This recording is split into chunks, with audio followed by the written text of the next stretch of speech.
ஆரம்ப காலத்தில் நம்ம ஒரு சமுதாயத்தில் இருக்கும் பொழுது அந்த சமூகம் என்ன வழக்கத்தில் இருக்கு அந்த அதன்படி செய்வார்கள். அந்த சமூகத்தில் இந்த திருமண விஷயத்தை பொறுத்த வரைக்கும் அந்த மக்கள் எப்படி இருந்தாங்கன்னு கேட்டால், அதாவது இந்த சிறுமி கல்யாணம் பண்ணுறதுக்குன்னு எந்த ஒரு சட்டமும் அவங்க வைத்துக் கொள்ளவில்லை.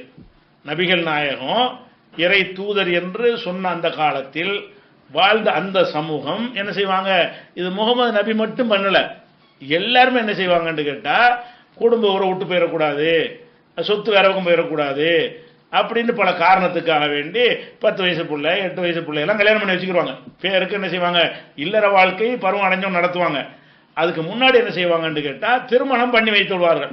இந்த திருமணம் பண்ணுகிறதுக்கு அது பருவ வயசு அடைஞ்சிருக்கணும், அதுக்கு உரிமை இருக்கணும், அது சம்மதிக்க வேண்டும் என்றெல்லாம் சட்டங்கள் இருக்கிறது.